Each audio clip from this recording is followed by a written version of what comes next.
Eu sempre, é um ditado que eu li há muitos anos e sempre que posso eu falo a respeito dele, um provérbio chinês.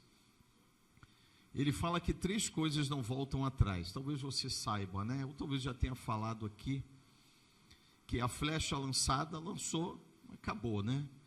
A palavra falada, essa é pesada, né? Porque depois que fala, acabou, né? Não tem como mais voltar atrás. Não era isso que eu queria dizer, mas já falou, não é? E também a oportunidade perdida, segundo esse provérbio chinês. Eu fui ver, oportunidade significa uma ocasião favorável, também um acontecimento oportuno, capaz de melhorar o estado atual de um indivíduo, ou uma situação nova que traga benefícios, é a definição do dicionário. Mas hoje nós vamos ver e vamos tratar desse tema, oportunidade, pelo ângulo da Bíblia, pela vida de homens que estiveram com Jesus, tiveram uma experiência com Cristo, um encontro com Cristo, uma outra oportunidade, um encontro com Deus, homens que tiveram oportunidades de terem suas vidas transformadas, homens que tiveram oportunidade de serem curados, homens que tiveram oportunidade de serem salvos. Eu quis tratar a respeito desse tema, irmãos, porque eu creio que a cada despertar de cada dia, Deus, por meio de Cristo, nos dá oportunidades de adorá-lo, oportunidades de falar a respeito dele, oportunidade de aprender mais com ele, oportunidade de ter ainda mais intimidade com ele, tantas mais oportunidades que o Senhor, ele nos proporciona, oportunidade de aprender. O que nós estamos fazendo aqui é isso, oportunidade de tomarmos conhecimento dos propósitos e planos de Deus para a minha e para a sua vida, o que Ele deseja para a nossa vida. Muitas das vezes nós chegamos aqui querendo respostas, querendo um caminho, querendo uma possibilidade, buscando uma porta, e o Senhor, eu digo isso com toda tranquilidade, o Senhor tem prazer em nos atender a oração da sua igreja. Lucas 23, do verso 39, a partir do verso 39,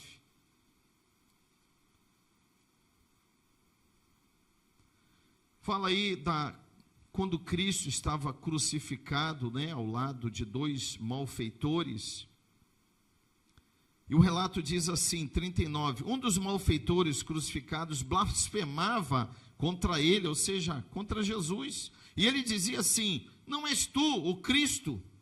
Salva-te então a ti mesmo, e salva a nós também. Respondendo-lhe, porém, o outro repreendeu, dizendo: nem ao menos, melhor dizendo, temes a Deus, estando sob igual sentença? Nós, continuou ele, na verdade, com justiça, porque nós recebemos o castigo que os nossos atos merecem, mas este nenhum mal fez. E acrescentou: Jesus, lembra-te de mim quando vieres no teu reino. Jesus lhe respondeu: em verdade te digo que hoje estarás comigo no paraíso. Que palavra, né, irmãos? E quando eu li esse texto, e eu já li outras vezes, engraçado quando aquele malfeitor, o primeiro, falou: tu não és o Cristo, então se salve e salve a nós. Ele é esperto, né? Malfeitor, esperto também. E Cristo silenciou, e ao mesmo tempo aquele outro o interpelou, dizendo: rapaz, você não tem Simancol, estamos aqui resultado daquilo que nós fizemos de mal. Esse homem, nenhum mal ele fez. E aqui a gente percebe que aqueles dois homens estavam ali ao lado do Salvador, Cristo, o Messias, o Salvador que Deus enviou. E curiosamente, aquele que saiu em defesa de Jesus, ele falou: lembra-te de mim quando vieres no teu reino. Como que ele sabia disso, né? Provavelmente em algum momento ele ouviu as mensagens de Jesus, por Jesus ou talvez por uma outra pessoa. Mas, Senhor, lembra-te de mim quando vieres no teu reino. Irmãos, aqueles dois homens estavam diante do Salvador, mas apenas um daqueles homens aproveitou a oportunidade que ele teve, que prestes a morrer, depois de uma vida, a gente pelo menos se baseando nesse texto, uma vida de crimes, né, de contravenções, aquele homem ele conseguiu enxergar a oportunidade de ter e alcançar a salvação em Cristo. Senhor, lembra-te de mim quando entrares ou vieres no teu reino. Lembra-te de mim. E aqui a gente vê que Jesus de pronto respondeu: olha, em verdade te digo que hoje, que bênção, irmãos, hoje você estará comigo no paraíso. Aqui a gente percebe a graça soberana de Cristo.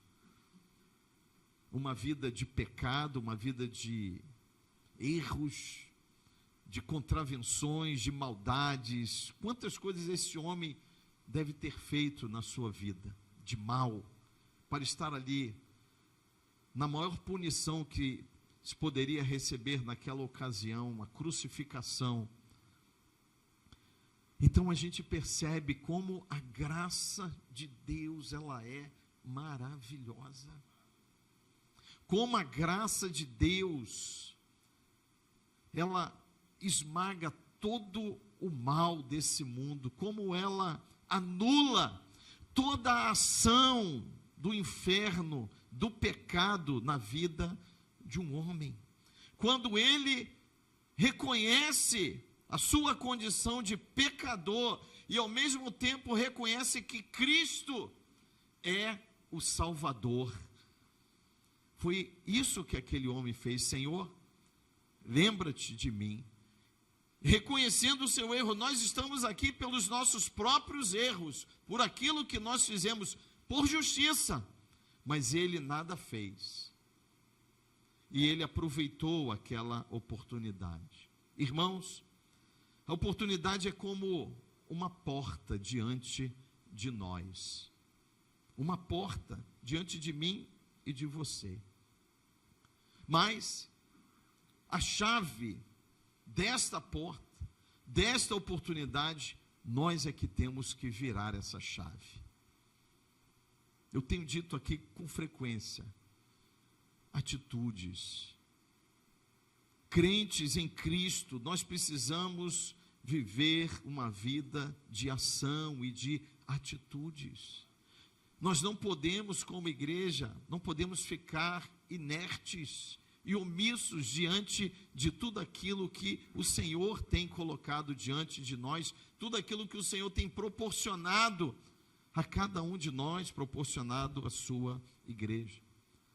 Bispo Roberto, no seu livro Conselhos de um Mestre, ele diz que portas fechadas também são oportunidades. E eu concordo em gênero, número e grau com ele.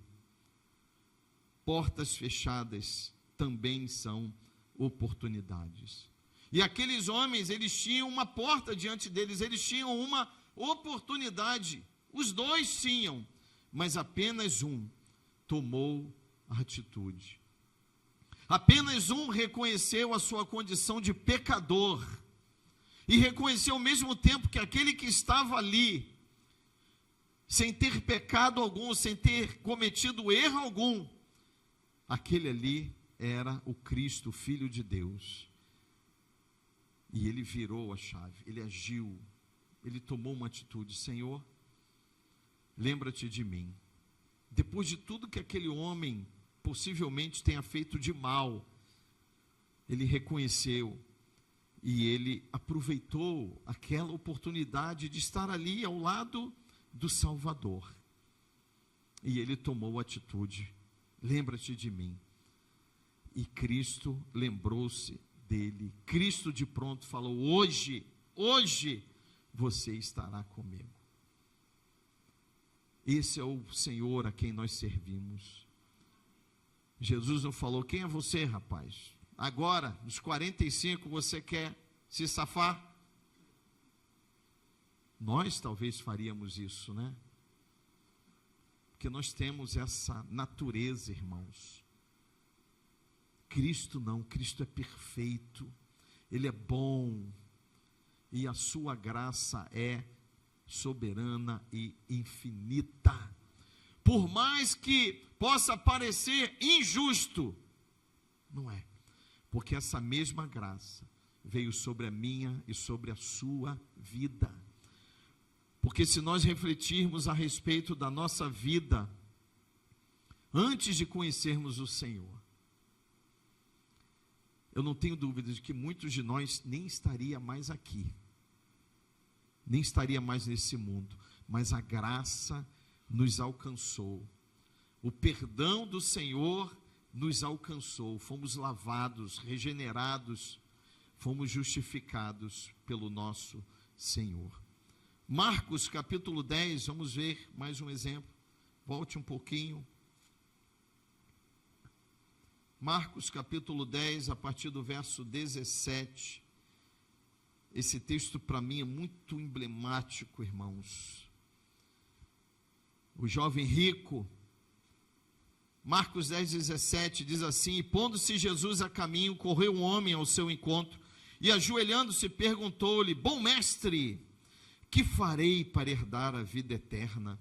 Respondeu-lhe Jesus: por que me chamas bom? Ninguém é bom senão um, que é Deus. Sabe os mandamentos: não matarás, não adulterarás, não furtarás, não dirás falso testemunho, não defraudarás ninguém, honra teu pai e tua mãe. Então aquele jovem respondeu: mestre, tudo isso eu tenho observado desde a minha juventude. E Jesus, fitando-o, ou seja, olhando para ele, o amou. Jesus, olhando para aquele jovem, o amou e disse: só uma coisa, meu jovem, te falta. Vai, vende tudo que tens, dá aos pobres e terás um tesouro no céu. Então vem e segue-me. Ele, porém, contrariado com esta palavra, retirou-se triste, porque era dono de muitas propriedades. Onde estiver o teu tesouro, aí estará o teu coração. Não é assim que a Bíblia nos ensina? Irmãos, eu vejo nesse texto aqui um jovem com muito potencial. E quando a Bíblia diz, e nós acabamos de ler, Jesus olhou, o amou. Eu penso como aquele rapaz poderia ter sido útil para o Evangelho. E ele tinha todas as condições favoráveis. Quando ele fala mestre,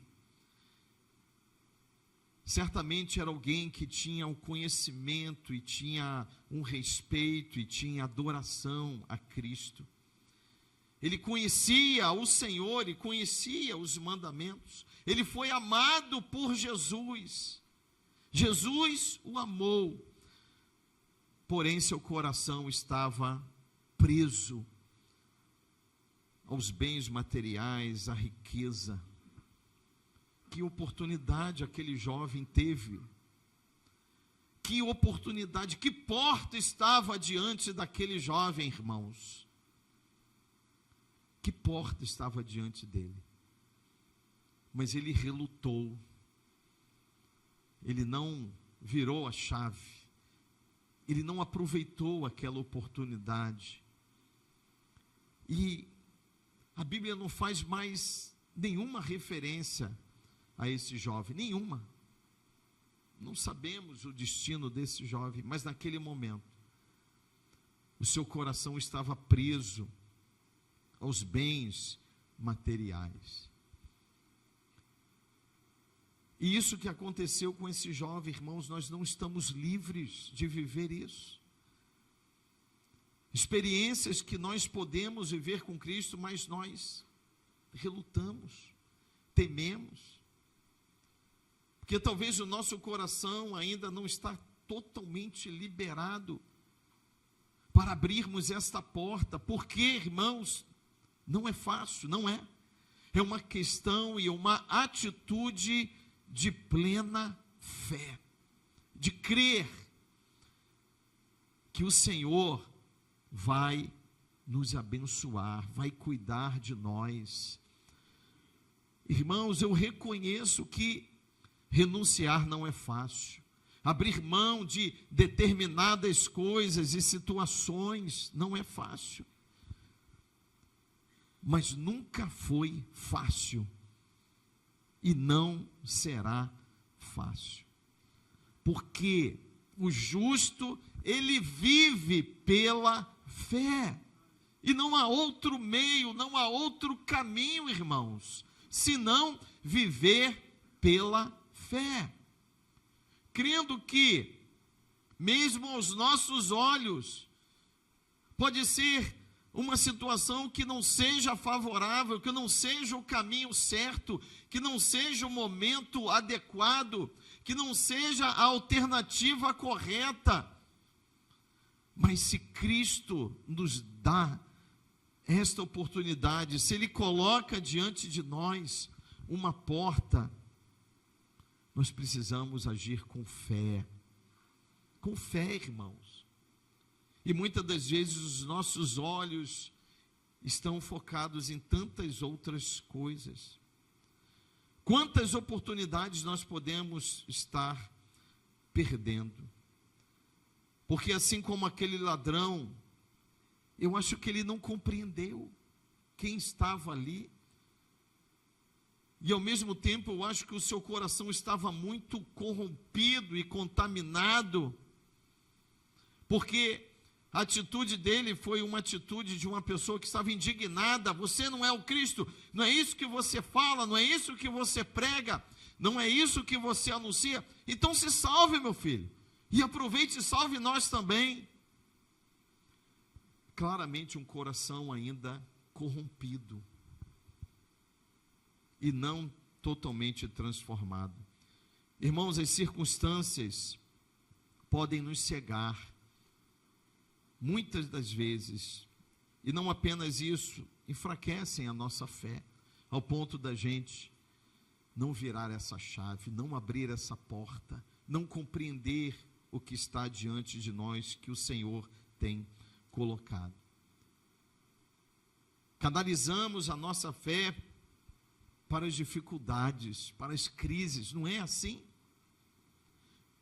Eu me lembro do exército de Israel, liderado por Saul, quando Davi, pequenininho, foi lá levar comida para os seus irmãos, falou: o que é isso aí? Falou: tem um sujeito aí de 3 metros de altura que está insultando o nosso Deus todos os dias. Mas e aí, ninguém faz nada? Rapaz, olha o tamanho do homem. E a Bíblia diz que Davi saiu do meio das fileiras, uma fileira de homens acovardados, que não agiam por fé, por força das circunstâncias. As circunstâncias cegaram aqueles homens, cegaram a Saul, e por isso Davi obteve aquela vitória. Irmãos, muitas das vezes nós temos feito das oportunidades crises, quando na verdade deveríamos fazer das crises as oportunidades para vivenciarmos os milagres de Deus na nossa vida. Aqueles homens olharam para o tamanho de Golias, Davi falou: você vem contra mim com espadas e lanças, eu vou contra ti com uma funda, com uma pedra. Não, Davi falou: eu vou contra ti em nome do Senhor. Fé, agindo, tomando atitudes por fé. Foi isso que Davi fez, apenas para tomar como exemplo.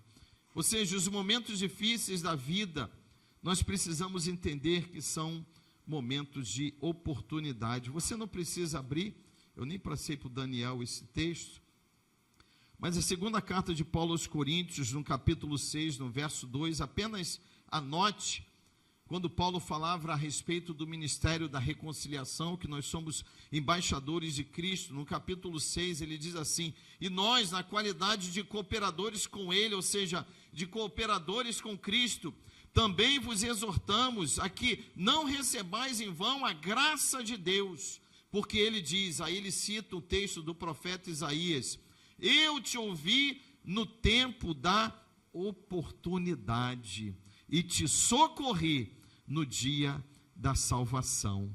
Eis agora o tempo sobremodo oportuno, eis agora o dia da salvação. Então, irmãos, as oportunidades que Cristo nos dá, nos levam à salvação, ao aperfeiçoamento, à intimidade, ao crescimento. Tudo isso, irmãos. Mas e precisa ser, da minha parte, uma atitude de fé, porque é uma questão de fé. A nossa vida é uma vida, e precisa ser uma vida de fé. Irmãos, o mundo que eu e você, nós vivemos, eu vou ser muito claro e sincero, este mundo está enlouquecendo. A cada dia que passa, a gente pensa que já viu de tudo, mas não. A cada dia nós somos surpreendidos com notícias, com fatos.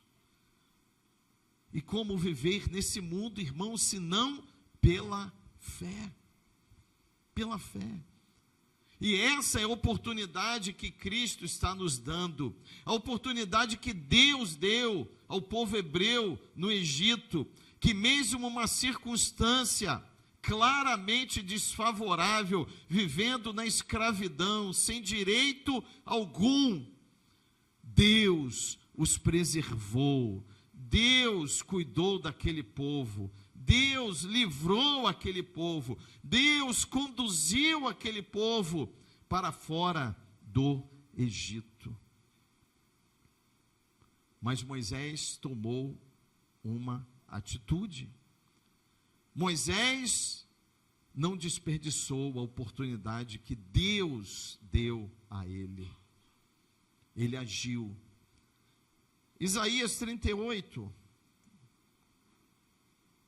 Vamos lá. Isaías 38. De 1 a 5, a doença de Ezequias e a sua cura. Naqueles dias Ezequias adoeceu de uma enfermidade mortal.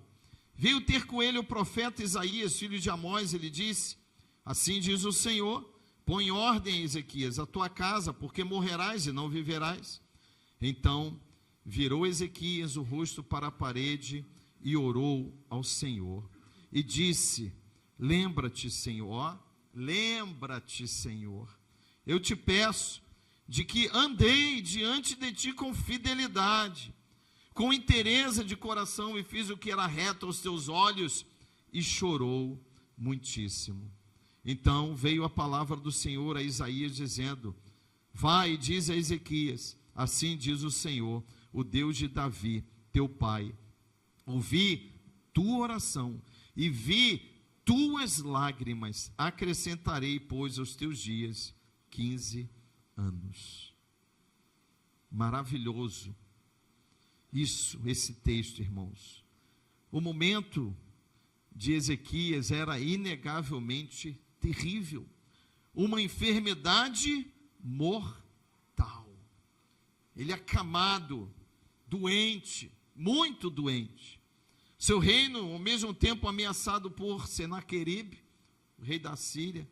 Ou seja, o quadro negro, desfavorável, humanamente, sem saída, sem alternativa, um rei doente de uma doença de morte, prestes a ter o seu reino dominado por um povo inimigo.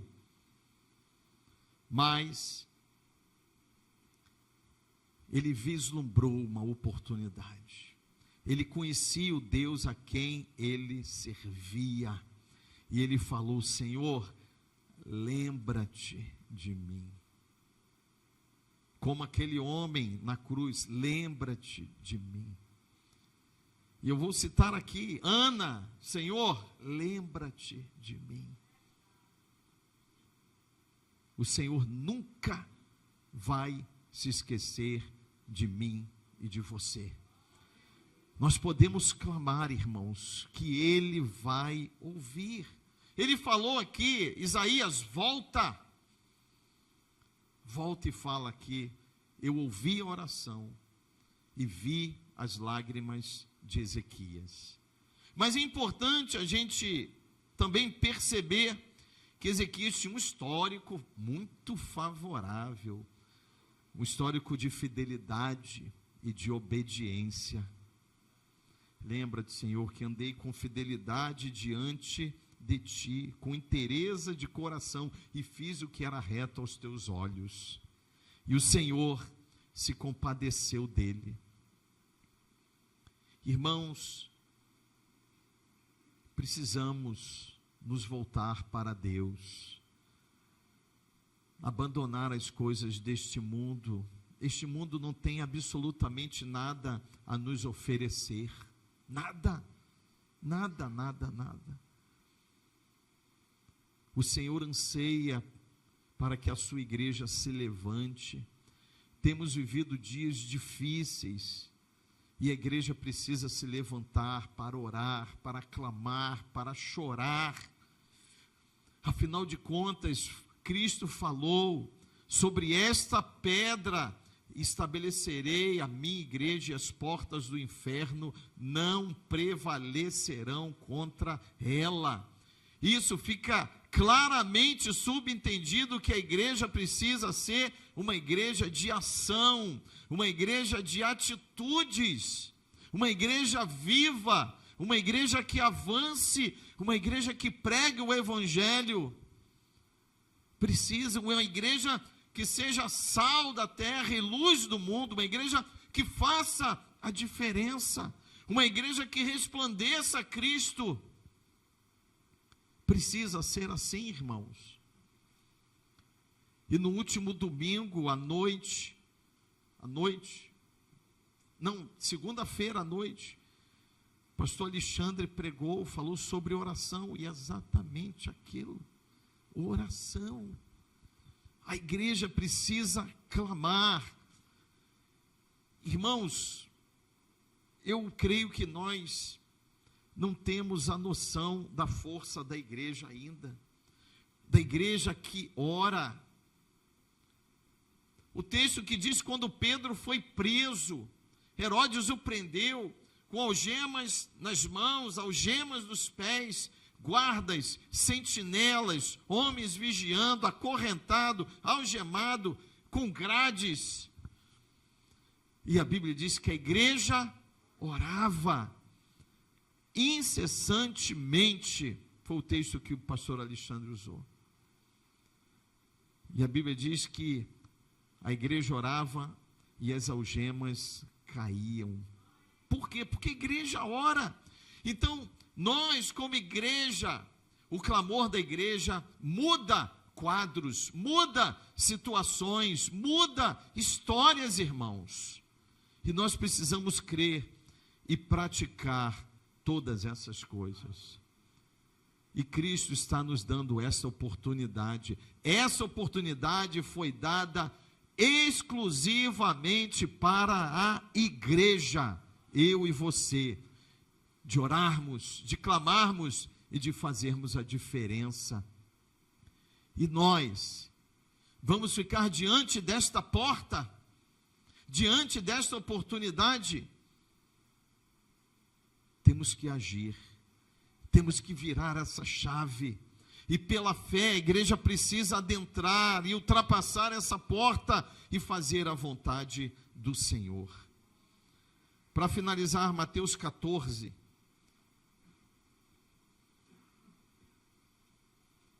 Essa palavra foi pregada hoje no culto aqui pela manhã. Santinha estava aí, não estava? Estava aí. Aqueles que estavam aí pela manhã. Mateus 14, 22 diz assim: logo a seguir compeliu Jesus e os discípulos a embarcar e passar adiante dele para o outro lado, enquanto ele despedia as multidões. E despedidas as multidões, subiu ao monte Jesus a fim de orar sozinho.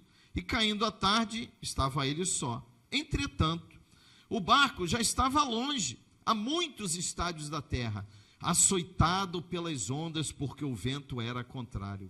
Na quarta vigília da noite, ou seja, 3 horas da madrugada, foi Jesus ter com eles andando por sobre o mar. E os discípulos, ao verem-no andando sobre as águas, ficaram aterrados e exclamaram: é um fantasma! E tomados de medo, gritaram. Mas Jesus imediatamente lhe disse: tende bom ânimo, sou eu, não temais. Respondeu-lhe Pedro e disse: és tu, Senhor? Manda-me, ou melhor, se és tu, Senhor, manda-me ter contigo por sobre as águas.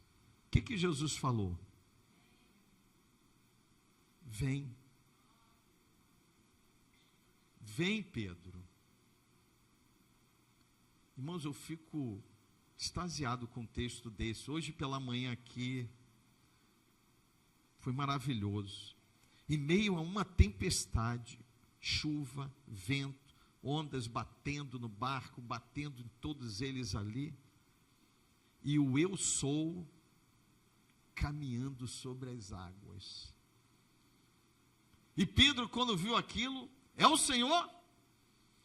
Se és tu, mande que eu vá ao teu encontro. Que ousadia de Pedro, né? Pedro, o Pedro, que negou Jesus, o Pedro, o bronco, é esse Pedro. Mas Pedro agia, Pedro era ousado, e ele mais uma vez, e o que nós comentamos aqui pela manhã, e muito curiosamente, Pedro falou: Senhor, se és tu, mande-me que eu vá ao teu encontro. Não está no texto, como eu falei pela manhã, mas eu fico me perguntando, por que só Pedro foi? Estavam todos ali no barco. Eu fico imaginando João: opa, então eu vou também. André, Tiago, vão todo mundo, vamos lá. Só Pedro foi. Pedro falou: não, eu tenho que ir. Agora eu vou andar sobre as águas. E a Bíblia diz que Jesus falou: Pedro, vem. E Pedro andou sobre as águas. Irmãos, entre Pedro e Cristo havia o impossível para o homem. Como andar sobre as águas? Mas Cristo falou: vem, Pedro. As impossibilidades estão aí diante de nós, irmãos. Impossibilidades para mim e para você, não para Cristo.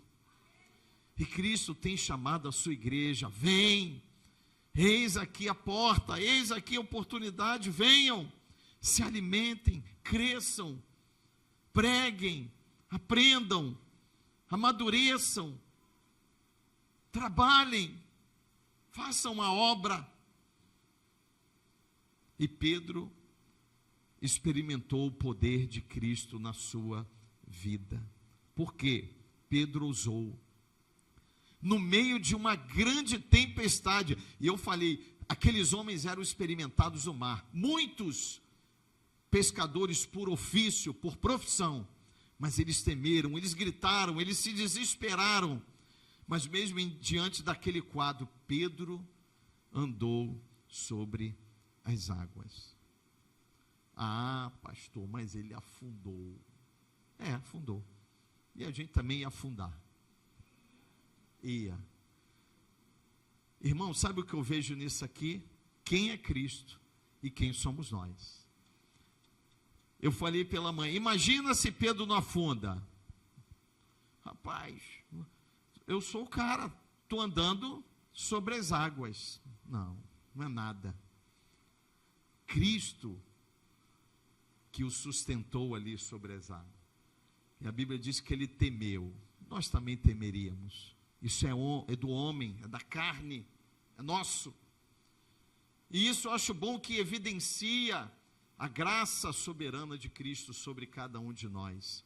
A Bíblia diz que o Senhor, ao ponto que Pedro, o Senhor salva-me, o Senhor estendeu a mão e o colocou dentro do barco. Irmãos, então Pedro aproveitou aquela oportunidade. E aí o que nós comentamos aqui pela manhã foi que Pedro virou essa chave. E eu comentei, né? Como é que foi quando chegaram lá do outro lado? Rapaz, João e Tiago, né? Os irmãos conversaram, rapaz, você viu? Andou sobre as águas. Meu Deus do céu. O pastor Arlindo até endossou aqui, ele falou, né? Falou para as crianças e tudo. Testemunho de Pedro. Pedro andou sobre as águas. Por quê? Porque ele aproveitou a oportunidade que Cristo o deu. Vem, Pedro. E ele foi. Ele foi. Podemos experimentar, irmãos, o sobrenatural de Cristo na nossa vida. Não devemos temer. O que Jesus falou, sou eu. O eu sou. Eu sou o Deus Todo-Poderoso. Tenham bom ânimo, ou tenham coragem e não tema.